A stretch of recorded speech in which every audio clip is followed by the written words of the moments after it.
সম্মানীয় আমার ভিউয়ার্স, আপনারা আশা করি সকলে ভালো আছেন।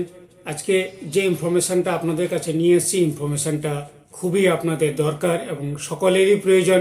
কারণ অনেক পরিবার আছেন, বড় বড় পরিবার, যেসব পরিবারের অনেক 10 জন 12 জন ধরে ওনাদের রেশন কার্ড, এবং সেই রেশন যখন আপনারা আনতে যান তখন একার ক্ষেত্রে সম্ভব হয় না, সঙ্গে একজন বা দুজনকে নিয়ে যেতে হয় রেশনগুলো আনতে।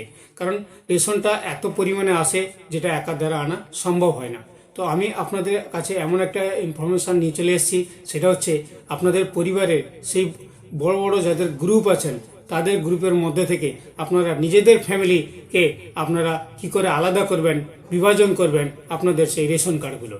এবারে সেই রেশন কার্ডগুলো বিভাজন করতে গেলে আপনাদের গ্রুপে কমসে কম 4 জনকে থাকতে হবে, তবে গিয়ে আপনি আলাদা করতে পারবেন। এবং সেই গ্রুপটাকে আলাদা করতে গেলে তার আগে আপনাদের 3টে জিনিস খুবই প্রয়োজন। 1 নম্বর হচ্ছে, আপনি যে পরিবার থেকে বেরোবেন সেই পরিবারে বাকি যে রেশন কার্ডগুলো থেকে যাবে তাদের আধার কার্ডে মোবাইল নাম্বার থাকতে হবে। আপনি যে ট্রান্সফার করবেন আপনার আধার কার্ডে মোবাইল নাম্বার থাকতে হবে, এবং ওতে একটা আপনার ডকুমেন্টস প্রুফ হিসাবে আপনাকে জমা দিতে হবে। সেটা হচ্ছে আপনার আধার কার্ড হতে পারে, বা আপনার ভোটার কার্ড হতে পারে, বা আপনার ড্রাইভিং লাইসেন্স হতে পারে, বা আপনার ব্যাঙ্ক অ্যাকাউন্ট হতে পারে, বা আপনার ইলেকট্রিক বিল হতে হবে। মানে এমন একটা ডকুমেন্ট যাতে জমা দেবেন তাতে আপনার অ্যাড্রেস ওখানে থাকতে হবে এবং আইডেন্টি ওখানে থাকতে হবে। এই জিনিস ওনাদের কিছু নিয়ম আছে। এবারে আপনারা আবেদন কি করে করবেন তার তথ্য আমি আপনাকে দেবো, যেটাতে আপনারা দেখে আপনারা নিজেদের কাজটুকু আপনারা করতে পারবেন, কোনো আপনার অসুবিধা হবে না। ভিডিওটা স্কিপ করবেন না। ভিডিওটা যদি স্কিপ করেন তাহলে আপনাদের কাজ করতে কিন্তু খুব অসুবিধার মধ্যে পড়বেন। কারণ এর আগে একটা 14 নম্বর ফর্ম আমি সেটাকে ট্রান্সফার করার জন্য, যেটা যাদের মেয়েদের বিয়ে দিয়েছেন ওনাদের কার্ড ট্রান্সফার করার জন্য আমি একটা ভিডিও আপলোড দিয়েছিলাম। তাতে অনেকে ভিডিও দেখে ওনারা তো কাজ করেছেন, কিন্তু পুরো ভিডিও ওনারা দেখেননি, টেনে টেনে দেখেছেন। নিজেদের কাজ নিজেরা ভুল করেছেন। এখন কমেন্টস করছেন, দাদা ভাই আমরা এটাকে ঠিক করে কি করব, আমরা এটা ভুল করে ফেলেছি। আরে ভাই, তোমরা আগে ভিডিওটা পুরো দেখো, দেখে তোমাদের কাজকে তোমরা নিজেরা করো। তোমাদের জন্যই আমি কিন্তু সর্বদা সবসময় চেষ্টা করি যাতে তোমরা নিজেদের কাজটুকু তোমরা নিজেরা করতে পারো এবং সঠিক ইনফরমেশন যাতে তোমাদের আমি দিতে পারি। সেই জন্য আমি কিন্তু এই ভিডিওগুলো আপলোড দিই এবং সব তথ্য সংগ্রহ করতে থাকি। এবার আজকে আপনারা দেখুন যে আপনাদের পরিবার আপনারা কি করে বিভাজন করবেন আপনাদের রেশন কার্ডগুলো। যদি আমার দেখানো ভিডিও আপনাদের ভালো লাগে তাহলে অবশ্যই একটু সাপোর্ট করবেন। দেখুন আমার সেই দেখানো ইনফরমেশন ভিডিও, আপনারা দেখে আপনাদের কাজটুকু করুন। চলুন দেখাই আপনাদের সেই ভিডিও, আপনারা দেখতে থাকুন।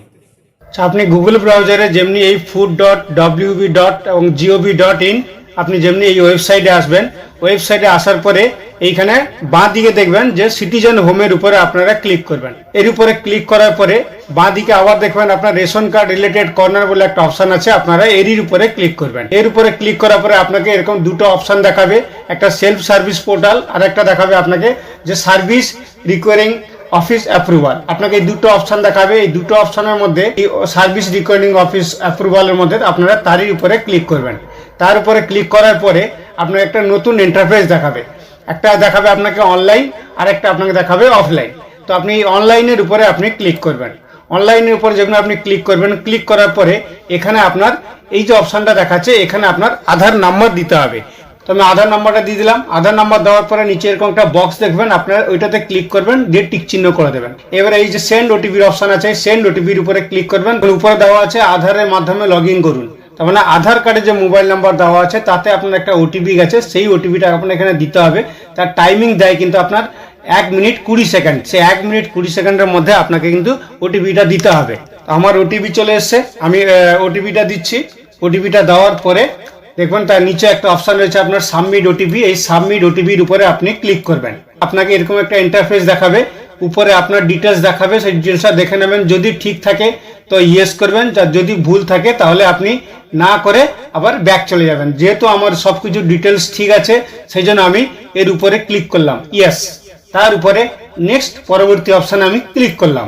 আপনাকে এরকম ড্যাশবোর্ড আপনাকে দেখাবে। দেখতে পেয়েছেন আপনার এখানে সব কিছু ডিটেলস আপনার এখানে আছে।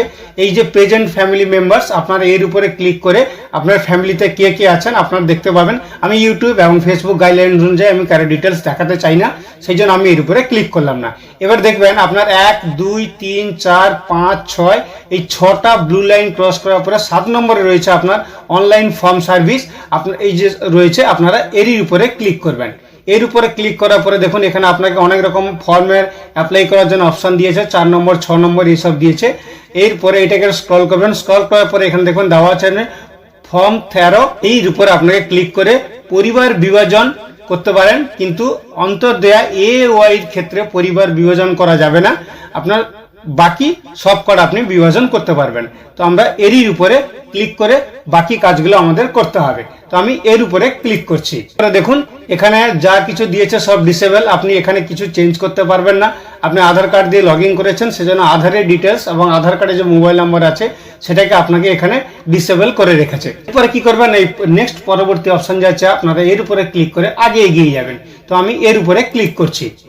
এখানে টোটাল ফ্যামিলি ডিটেলস দেখাবে, বুঝতে পেরেছেন। এখানে উপরে দেওয়া আছে বর্তমান পরিবারের সদস্য যতজন আছেন আপনাকে সব কিছু দেখাবে। সবার উপরে দেখবেন এখানে আপনাকে 4টে স্টেপ দিয়েছে। এই 4টে স্টেপ আপনাকে ফিল আপ করতে হবে। লাস্টে আপনাকে যে কোনো একটা ডকুমেন্ট আপনাকে আপলোড দিতে হবে, যে কোনো একটা ডকুমেন্ট, আপনার আধার কার্ড হোক, ভোটার কার্ড হোক, যে কোনো ডকুমেন্টস আপনাকে এখানে আপলোড দিতে হবে। পেজটা স্ক্রল করার পরে সবার নিচে দেখবেন এখানে দেওয়া আছে আপনার নেক্সট পরবর্তী অপশন আছে। এই নেক্সট পরবর্তী অপশনের উপরে আপনারা ক্লিক করবেন। এইবারে আপনারা এইখানে আপনাদের যে পরিবার আপনারা বিভাজন করবেন, কাকে কাকে পরিবারে আপনার পরিবারের মধ্যে আপনি রাখবেন, আপনাকে তারই উপরে ঠিক করতে হবে। কারণ উপরে লিখেছে দেখুন যে আপনি যে পরিবারের সদস্যের স্থানান্তর করতে চান তা নির্বাচন করুন। মানে আপনি যেগুলোকে আলাদা করতে চান, ফ্যামিলি শিফট করতে চান এই ফ্যামিলি থেকে, সেগুলোকে আপনাকে এই যে বক্স রয়েছে ডান দিকে এরই উপরে আপনারা ক্লিক করে আপনাদের টিক চিহ্ন দিতে হবে। মানে পরিবারটা অনেক বড়, এই পরিবার থেকে ইনারা এই 4 জন উনার ফ্যামিলি যে আছেন উনারা আলাদা হয়ে যেতে চান। তো আমি 4 জনের এখানে প্রথম যার আপনি আধার নাম্বার দিয়ে আপনি লগ ইন করে এসছেন উনার ডিফল্ট এখানে নিয়ে নেবে। বাকি যে যে উনার ফ্যামিলির সঙ্গে যুক্ত আছেন আমি তাদের এখানে সিলেক্ট করলাম। সিলেক্ট করার পরে আমি নিচে পেজটা স্ক্রল করবেন, স্ক্রল করার পরে এখানে দেখবেন স্প্লিট বেনিফিশিয়ারির বলে অপশন আছে, সদস্য বাছুন। আপনারা এরই উপরে আপনারা ক্লিক করবেন। ক্লিক করার পরে পেজটা স্ক্রল করবেন। পেজটা স্ক্রল করার পরে আপনারা দেখুন এখানে আপনাদের 4 জনের নাম দেবে, যেই কজনকে আপনারা নাম আলাদা করতে চাইছেন এই পরিবার থেকে, সেখানে এই 4 জনের নাম দেখাবে। এই নামগুলো আপনারা দেখে নেবেন যে নামগুলো ঠিক আছে কিনা। কোনো কারণে ভুল যদি হয়ে যায় তাহলে আবার পরবর্তী অসুবিধা হবে, সেই জন্য আপনারা চেক করে নেবেন যে এটা তার ঠিক আছে কিনা। তারপরে এই নেক্সট পরবর্তী অপশান যে আছে এই পরবর্তী অপশানের উপরে আমি ক্লিক করলাম। ক্লিক করার পরে দেখুন এখানে আপনার এখানে আবার লিখেছেন যে পরিবারের অবশিষ্ট সদস্যের একজনের আধার ওটিপির অথেন্টিকেশন করুন। মানে আপনার পরিবারের যে আপনি আলাদা করছেন আপনার পরিবারের সঙ্গে, সেই পরিবারের মধ্যে পারমিশনের জন্য আপনার অন্য যে ব্যক্তিগুলো ওনাদের মধ্যে রয়েছেন তার মধ্যে যে কোনো কারুর একজনের আধার ওটিপি লাগবে আপনাকে এটাকে অথেন্টিকেশন করার জন্য। তো এর মধ্যে বাকি যে কজন আছে তার মধ্যে আপনাকে একজনকে আপনাকে চুজ করতে হবে ওনার আধার ওটিপি নেওয়ার জন্য। এবারে আপনি কি করবেন, ওনার পরিবারের কারুর একজনের এখানে তার বক্সে আপনারা টিক চিহ্ন দেবেন ওনার আধার ওটিপি নেওয়ার জন্য। তারপরে পেজটাকে স্ক্রল করবেন। পেজটা স্ক্রল করার পরে বাঁ দিকে দেখবেন এখানে একটা আপনার বক্স রয়েছে, আপনারা তার উপরে ক্লিক করে এটাকে টিক করে নেবেন। টিক করে নেওয়ার পরে এখানে দেখবেন নিচে দেওয়া আছে ওনার ভেরিফাই আধার বলে, আপনারা এরই উপরে ক্লিক করবেন। ওনার আধার কার্ডে একটা ওটিপি গেছে, সেই ওটিপিটাকে আপনার এখানে দিতে হবে ইনার পারমিশনের জন্য। তো আমার ওটিপি চলে এসছে, আমি ওটিপিটা দিয়ে দিলাম। ওটিপিটা দেওয়ার পরে নিচে দেখবেন যে সাবমিট ওটিপি বলে একটা অপশন আছে, আপনারা এর উপরে ক্লিক করবেন। এইবারে আপনাকে এখানে একটা ডকুমেন্ট আপলোড দিতে হবে। দেখুন এখানে দিয়েছে যে নথি ডকুমেন্ট আপলোড। এবারে আপনাকে যে কোনো একটা ডকুমেন্ট আপনাকে আপলোড দিতে হবে। এখানে লিখেছে দেখুন আপনার আধার কার্ড, আপনার ভোটার কার্ড, আপনার পাসপোর্ট বা আপনার ল্যান্ডলাইন ফোন বিল বা আপনার ইলেকট্রিক বিল বা আপনার ব্যাঙ্ক অ্যাকাউন্ট বা আপনার ড্রাইভিং লাইসেন্স, যে কোনো ডকুমেন্টস আপনাকে এখানে জমা দিতে হবে। সেটা অনলি জেপিজি হতে পারে বা পিএনজি হতে পারে বা আপনার পিডিএফ দিতে পারেন, যে কোনো একটা দিতে পারেন। সেটা আপনার 300 কেবির মধ্যে হতে হবে। তো আমরা এখানে আধার কার্ডে আপলোড দিচ্ছি। এবারে আপনি আধার কার্ডটা আপলোড দিয়ে দিলেন। আপলোড দেওয়ার পরে ফাইনাল সাবমিট যে অপশনটা দেখছেন এই গ্রিন কালার, আপনারা এর উপরে ক্লিক করবেন। তারপরে দেখুন আপনাকে এখানে দিয়েছে যে save successfully check your status using Aadhaar number, mobile number, data সঠিকভাবে সেভ হয়েছে। মোবাইল নাম্বার দিয়ে বা আধার নাম্বার দিয়ে আপনি চেক করতে পারেন, বা আপনার রেশন কার্ডের যে নাম্বার আছে আপনি সেই নাম্বার দিয়েও চেক করতে পারেন। তো আমরা এখন চেক করে দেখবো যে ওনার স্ট্যাটাস কি আছে। তো আমরা এই যে ব্যাক টু ড্যাশবোর্ড আছে, ব্যাক টু ড্যাশবোর্ডের উপরে আমরা ফেরত যাব। ফেরত গেলাম। এবারে আমাদের স্ট্যাটাস দেখতে হবে এখানে যে আমাদের কি পরিস্থিতি। তো আমরা ইনকোয়ারি অপশানে আমরা ক্লিক করব। ক্লিক করার পরে এখানে নিচে যে অপশান আছে আমরা এর উপরে ক্লিক করব। ক্লিক করলে আপনাকে এরকম একটা অপশান দেখাবে। এবারে আপনাকে এখানে সবকিছু আপনাকে ইনকোয়ারি করতে হবে যে আপনার রেশন কার্ডের বিষয়, রেশন কার্ডের আবেদন স্ট্যাটাস চেক করুন, এরকম আপনাকে অপশান দেখাবে। এই ration card application status check করার জন্য আপনারা এরির উপরে ক্লিক করবেন। ক্লিক করার পরে আপনাকে এখানে দেখাবে, দেখুন যে আপনি আধার নম্বরে আপনার দেখাচ্ছে, আপনার মোবাইল নাম্বার দেখাচ্ছে, কারেন্ট স্ট্যাটাস এখানে দেখাচ্ছে অ্যাপ্লিকেশন সাবমিটেড, আপনি কিভাবে অ্যাপ্লাই করেছেন সেটা আপনাকে এখানে দেখাচ্ছে, আপনি যে স্প্লিট করেছেন সেটা আপনাকে এখানে দেখাচ্ছে, যে অ্যাপ্লিকেশন টাইপ কি আপনি দেখিয়েছেন। এবারে যে ভিউ অপশান আছে এই ভিউ অপশানের উপরে আপনারা ক্লিক করবেন। আপনারা এখানে দেখতে পারবেন যে আপনি যে স্ট্যাটাসের জন্য আপনি যেই ফ্যামিলি থেকে আপনি বেরিয়েছেন সেখানকার পরিস্থিতি কি। তো পেজটা আপনি স্ক্রল করলে আপনারা এখানে সবকিছু দেখতে পারবেন যে আপনি যে পরিবার থেকে আপনি আলাদা হয়েছেন তার ডিটেলস এখানে দেখাবে, এবং স্ট্যাটাস এখানে দেখাচ্ছে যে approval by authority pending SFC, ওনাদের যে ডিভিশন আছে সেই ডিভিশনের কাছে পেন্ডিং আছে, উনি যখন অ্যাপ্রুভাল দেবেন তখন আপনার রেশন কার্ডটি আলাদা হয়ে যাবে। তো আমরা একদিন অপেক্ষা করে যাব, দ্বিতীয় দিন আমরা চেক করে দেখব যে আমাদের স্ট্যাটাস অ্যাপ্রুভাল হলো কিনা। তাহলে আপনি রেশন কার্ডটাকে স্প্লিট করবেন এইভাবে। এবারে আমি আপনাদের যে ইনফরমেশনগুলো দেখালাম এবং যে তথ্যগুলো আপনাদের সঙ্গে তুলে ধরলাম, আশা করি আপনাদের ভালো লেগেছে। যদি ভালো লাগে তাহলে অবশ্যই লাইক করবেন, তবে কাজের আরও আরও জোশ আরও বাড়ে, কারণ আপনাদের একটা লাইকে হয়তো আমার আরও কিছু করার মানসিকতা হয়তো বাড়বে।